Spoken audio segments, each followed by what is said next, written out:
नमस्कार। इस बार की इस्कॉन रथ यात्रा में भगवान जगन्नाथ का रथ खास होगा। इस रथ में अब नए और मजबूत टायर लगाए जाएंगे जो रूस के सुखोई फाइटर जेट में इस्तेमाल होते हैं।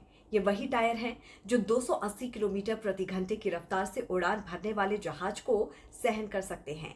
पिछले साल रथ की स्टीयरिंग में खराबी आ गई थी और इसीलिए अब ये बदलाव किया गया है।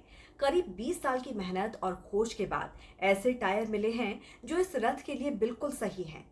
पहले रथ में बोइंग B747 विमान के टायर लगाए जाते थे जो लगभग 50 सालों तक इस्तेमाल किए गए, लेकिन अब वो विमान बंद हो चुका है, इसीलिए उसके टायर मिलने भी मुश्किल हो गए हैं। अब नए टायर की तलाश हुई तो पता चला कि सुखोई के टायर भी उसी आकार और ताकत के हैं। इनका साइज 4 फीट और वजन 110 किलो है।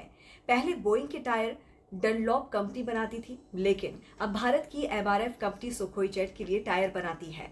अब इस्कॉन कोलकाता के उपाध्यक्ष राधा रमन दास ने MRF से टायर मांगे तो शुरुआत में कंपनी को यकीन नहीं हुआ।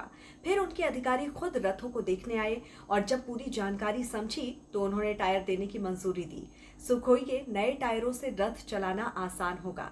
ये ज्यादा मजबूत और टिकाऊ हैं, जिससे रथ खींचने में आसानी होगी, खासकर कोलकाता की उन सड़कों पर जहां ट्राम की पटरी है, जिससे तकनीकी खराबी की आशंका भी कम हो जाएगी। जून के दूसरे हफ्ते तक नए टायर लगाने का काम पूरा हो जाएगा।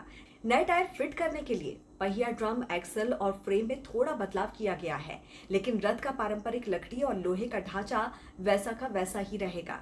भगवान बलराम के रथ के पहिए पहले ही लोहे के हो चुके हैं। पुराने पहियों को 2024 में बदल दिया गया था। हर पहिया 6 फीट का है और वजन करीब 250 किलो है।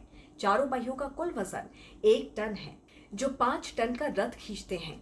जबकि सुभद्रा के रथ में भी स्टील के पहिए हैं जो अभी अच्छी हालत में हैं।